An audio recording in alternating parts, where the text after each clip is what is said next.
Premier numéro de votre magazine Clin d'œil sur l'EPST, en voici les principaux titres. Visite surprise du ministre de l'EPST à l'imprimerie de l'inspection générale.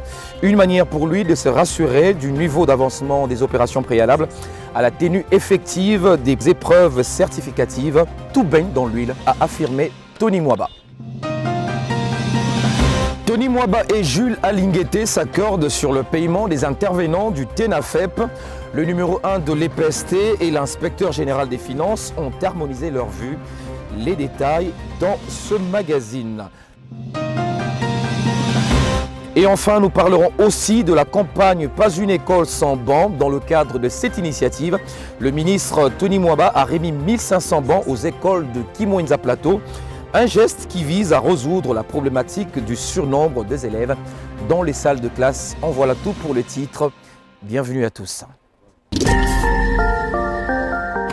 Le ministre de l'EPST a effectué une visite surprise à l'imprimerie de l'inspection générale, une manière pour lui de se rassurer du niveau d'avancement des opérations préalables à la tenue effective des épreuves certificatives.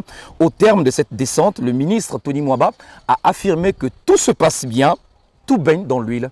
Regardez. À la police, ça s'appelle la règle des 3 C. Commander, corriger et contrôler.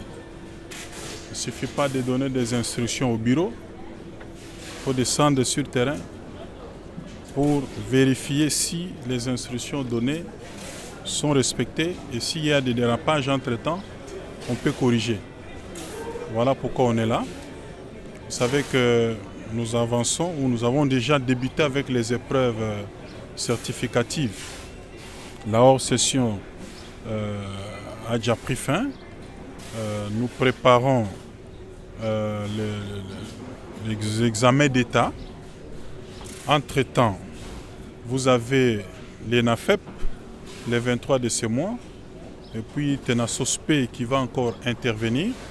Toutes ces épreuves qui sont prévues dans la loi cadre sur l'enseignement national, parce que des fois, il y a des gens qui réagissent sans interroger la loi. Et donc, je dois me rassurer que les choses sont bien préparées et que tout se passe correctement pour que nous ne soyons pas surpris. Voilà pourquoi j'ai fait cette descente ici à l'inspection pour voir le degré d'avancement des opérations préalables à la tenue effective de toutes ces épreuves-là. Le constat est que tout se passe bien, tout baigne dans l'huile comme on aime bien le dire, et je sais que comme l'année passée, tout se passera normalement. Toutes choses restantes égales par ailleurs. Dans le cadre de ses itinérances en province, le patron de l'EPST a effectué une mission dans la province du Kasaï central, tout précisément à Kananga. Tony Mwaba a échangé avec tous les acteurs du sous-secteur pour évaluer les provinces éducationnelles dans cette partie du pays. L'objectif pour le patron de l'EPST était d'évaluer et de lutter contre les antivaleurs pour pérenniser la gratuité de l'enseignement primaire, vision phare du président de la République. Dans la salle, le débat est ouvert sur fond d'applaudissements à l'honneur du chef de l'État Félix-Antoine Tshisekedi pour le succès que connaît son projet quinquennal phare, la gratuité de l'enseignement primaire dans le Grand Kasaï. Depuis 2019, quand le président Félix est arrivé au pouvoir, jusqu'aujourd'hui, est-ce que vous savez combien on a eu en termes d'amélioration des conditions socio-professionnelles des enseignants? Ne serait-ce que les salaires. Est-ce que vous ne pouvez pas dire aussi merci au chef de l'État? Voilà pourquoi le ministre de l'EPST, le professeur Tony Mwaba Kazadi, veille au grain. Devant lui, aux côtés des délégués de la présidence de la République et de la primature, les députés nationaux, les partenaires éducatifs ainsi que les hauts responsables de l'EPST, chaque directeur provincial présente l'état de lieu de son entité, des actions menées, des difficultés rencontrées et des solutions envisagées pour les 10 provinces éducationnelles. Chaque délégué a aussi placé un mot, rappelant la responsabilité de ces animateurs locaux de l'EPST. L'avenir de notre nation passe par vous, d'autant plus que par la qualité de la formation des élèves, vous déterminez la qualité de citoyen que vous offrez à la République. Mais pour le ministre Tony Mwaba, le maître mot restait le même. Messieurs et dames, ça aurait été la première et la dernière itinérance. Après cette itinérance, on ne veut plus entendre des problèmes dans les problèmes, régler les problèmes. Il n'y a pas de proverbe, allez dans une banque, allez vérifier, faites tout ce que vous pouvez faire pour régler les problèmes des enseignants. Le message est ainsi passé. C'est un temps nouveau et aujourd'hui, nous avons un ministre qui sait comprendre les choses. Et pour mieux le comprendre, il fallait descendre sur le terrain. Nous nous engageons et nous allons nous engager premièrement à renforcer les mesures pour la pérennisation et la consolidation de la gratuité dans notre province éducationnelle. Et deuxièmement, nous allons nous adonner vraiment à la lutte contre les antivaleurs sous toutes leurs formes. Le ministre de l'EPST a poursuivi ses itinérances à Kindu, dans la province du Maniema. Cette mission a permis au professeur Tony Mwaba de se rendre compte de l'effectivité de la mise en œuvre de la gratuité de l'enseignement primaire. Images et commentaires. Kindu. 7e étape des itinérances, le ministre de l'enseignement primaire, secondaire et technique, Tony Mwaba, accueilli avec honneur et porteur d'un message bien précis, fini la récréation au sein du sous-secteur EPST, mais plus globalement évaluer l'impact des réformes entreprises et le rôle que joue chacun des responsables dans la nouvelle dynamique impulsée par le chef de l'État pour l'éducation nationale. Et lorsqu'il réunit la grande famille éducationnelle du Maniema, les langues se délient sur fond d'applaudissements, saluant l'engagement ferme du chef de l'État Félix Tshisekedi à redresser le sous-secteur à travers son ministre. La province éducationnelle Maniema confirme avec une voix forte et courageuse l'effectivité de la gratuité dans toutes les écoles primaires de sa juridiction et salue les efforts et la volonté politique ferme de son Excellence Monsieur le Président de la République démocratique du Congo, Félix Antoine Tshisekedi Tshilombo, qui a complètement et totalement essuyé les larmes de 2 millions d'enfants dans l'ensemble du territoire congolais qui étaient hors circuit scolaire. Il se trouve aujourd'hui dans les écoles. Cependant, à côté de ce tableau, on enregistre aussi bien d'écarts. Faux diplômes d'enseignants, faux arrêtés des écoles, influence politique, non-respect des décisions hiérarchiques, différents mots relevés tour à tour par les intervenants. Mais face à tout cela, les directeurs provinciaux devraient jouer un rôle avant-gardiste, a rappelé le ministre Tony Mwaba sur un ton sévère. Après cette itinérance, on devrait plus entendre des petits problèmes persister dans les provinces éducationnelles. Trouvez vous-même des solutions et ce qui vous échappe, contactez Kinshasa. N'attendez pas une deuxième itinérance. Parce que si je fais la deuxième itinérance, je viendrai uniquement pour vous.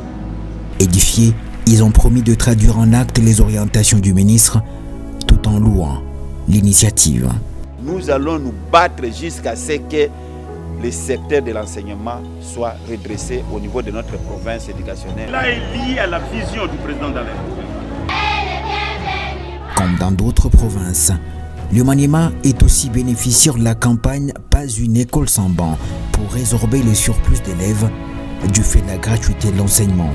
Excellence, le banc qui font l'objet de la cérémonie d'aujourd'hui sont tous fabriqués ici à Kindu par une main-d'œuvre locale sur financement propre du fonds de promotion et d'éducation. La gratuité n'est pas venue tuer la fonction enseignante ni l'enseignant. C'est la gratuité de l'enseignement et non la gratuité de l'enseignant. Parce que le gouvernement n'est pas en retard, ni en termes de frais de fonctionnement, ni de salaire. Et on doit le dire ici, à la lumière du jour et à visage du gouvernement. Partout en RDC, on n'aura pas d'école où les enfants étudient à même personne. Et le prophète, vous devez veiller à ça. Mais déjà, pour ce qui est déjà fait, en termes de frais de fonctionnement et de salaire, qu'on ne vous trompe pas, le chef de l'État ne dort pas pour la cause des enseignants. Vous êtes vous-même enseignant, regardez hier avant la gratuité et aujourd'hui, les pas qu'on a déjà franchis. Un moment fort, immortalisé par cette photo des familles avec les élèves dont la joie était immense. Après Maniema, la grande province orientale sera la prochaine étape. L'effectivité de la gratuité de l'enseignement primaire demeure une réalité dans la province du Maniema. Élèves, parents et enseignants ont exprimé leur joie tout en saluant le passage du professeur Tony dans leur province. On les écoute.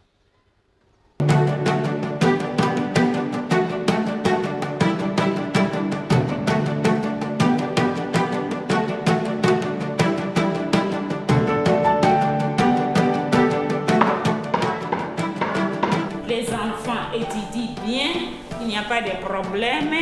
C'est la gratuité qui règne ici dans cette école de l'épée Kinduville. Masomo huku kwetu inapita mzuri sana.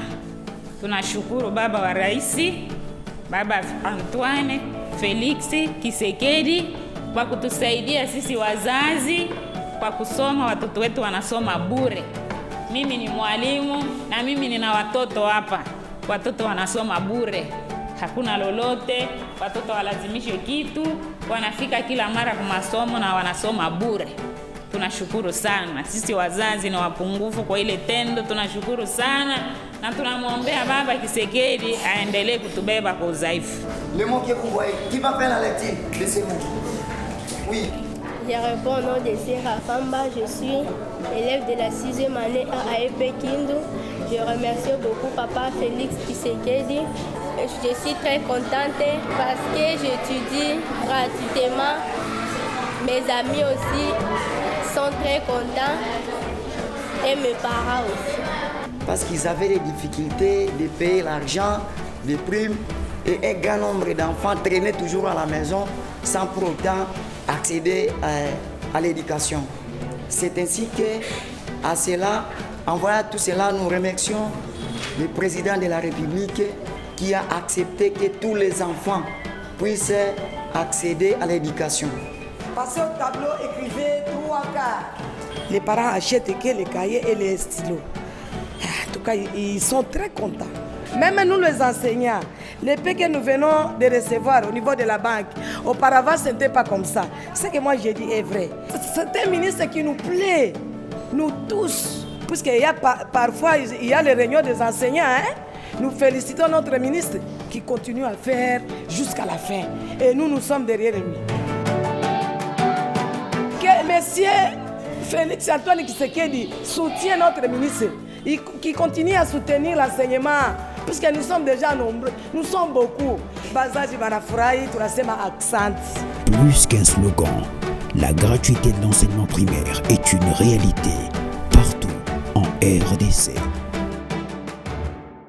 Pas de repos pour le numéro 1 de l'EPST. De retour à Kinshasa, Tony Mwaba a remis 1500 bancs aux écoles de Kimwenza Plateau dans la commune de Mongafula. C'est un geste qui s'inscrit dans le cadre de la campagne Pas une école sans bancs, une initiative qui répond positivement au surnombre d'élèves dans les salles de classe. Regardez. Des applaudissements, des chants et des cris, le plateau de Kimwenza a rompu avec son calme habituel pour accueillir son hôte, le ministre de l'EPST Tony Mwaba Kazadi, venu remettre des bancs destinés à l'école primaire du lycée de Kimwenza ce jeudi 16 juin 2022. Pas une école sans bancs. La cérémonie s'inscrit dans le cadre de cette campagne menée de mai de maître par lui-même le professeur Tony Mwaba sous l'impulsion du chef de l'État Félix Antoine Tshisekedi pour répondre aux besoins en bancs des écoles à travers le pays afin de résorber le flux de nouveaux élèves suite à la gratuité de l'enseignement primaire avec l'appui du Fonds de promotion de l'éducation et de la formation. Ces bancs sont destinés à renforcer la capacité d'accueil des établissements scolaires face au nombre croissant de nouveaux élèves découlant de la gratuité de l'enseignement primaire public. Le geste vaut donc son pesant d'or et traduit une fois de plus la volonté ferme de l'État congolais à améliorer les conditions d'apprentissage des élèves, reconnaissent tous les intervenants. Tout le monde conviendra avec moi que ce simple geste de remise de banc dans une partie a une portée retentissante et pérenne pour l'enfant du milieu. Voudriez-vous me permettre ce lapsus? Si Fachi est béton, et il est sans conteste, vous êtes l'armature métallique constituant ce béton avec la mise en œuvre de la gratuité de l'enseignement. Cependant, l'éducation étant déjà décentralisée, chacun doit jouer son rôle à quelque niveau de responsabilité qu'il s'y trouve. Commencez par trouver des solutions vous-même et ne venir me voir que quand ça vous dépasse. Vous verrez que nous prendrons un raccourci et nous relèverons très rapidement ces ministères.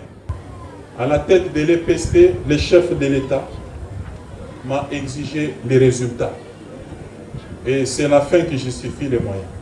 Un motif de joie pour les élèves et surtout pour cette école marquée par le passage du ministre de l'EPST et immortalisée par cette signature dans le livre d'or, ensuite par cette photo de famille, signe d'une communion parfaite.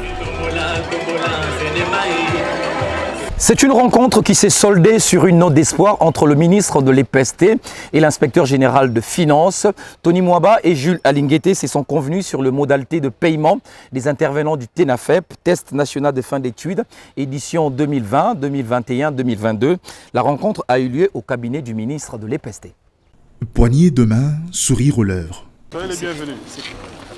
C'est un climat amical et professionnel qui a régné cet après-midi au cabinet de l'EPST, où l'inspecteur général, chef de service de l'IGF, Jules Alinguete, accompagné d'une forte délégation, a été reçu par le ministre des tutelles, le professeur Tony Mwaba Kazadi. Au cœur des échanges, la question du paiement des prestataires de l'ENAFEP, notamment les arriérés de l'édition 2021, encore en souffrance suite à un problème administratif. Un litige qui avait pris de proportions avant de faire l'objet d'une audition à la commission socio-culturelle et ECOFIN de l'Assemblée nationale, où des recommandations ont été formulées par les députés ou différentes institutions concernées, dont l'EPST, l'IGF, le ministère de Finances et celui du Budget. C'est suite à ces recommandations du Parlement que le des hommes ont tenu à se rencontrer en vue d'aplanir le divergence. Après plus de 30 minutes d'échange, un compromis a finalement été trouvé entre les deux institutions, une bonne nouvelle pour le prestataire. Il était de notre devoir de venir vers son Excellence Monsieur le ministre de l'EPST pour présenter les propositions et nous en avions discuté. Je pense que nous sommes tombés d'accord pour que le plus rapidement possible que les intervenants de TENAFEP 2021 ainsi que ceux de 2022 soient payés. Résolument engagé pour la situation sociale apaisée des enseignants et autres prestataires, le patron de l'enseignement primaire et secondaire s'est réjoui du dénouement heureux de ce dossier, dont l'attente a été longue et en appelle à l'apaisement.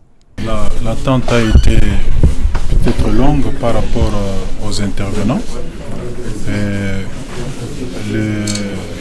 Les débats sur les modalités ou les mécanismes de paye, c'est vrai que ça a pris aussi du temps, mais nous venons finalement de nous mettre d'accord et de définir finalement les mécanismes par lesquels les intervenants seront payés, comme l'inspecteur général des finances vient de le dire.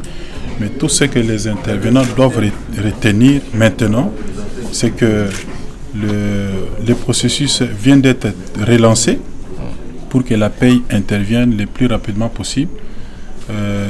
D'après le vœu d'ailleurs de l'inspecteur général des finances, ce n'est pas seulement les arriérés de 2021, mais également pour le TENAFEP 2022. Ça va aller vite, donc les intervenants doivent se calmer parce que là, nous sommes déjà dans le processus de paiement. Je crois que d'ici une bonne semaine, nous pouvons déjà nous lancer dans les opérations de paye effectives.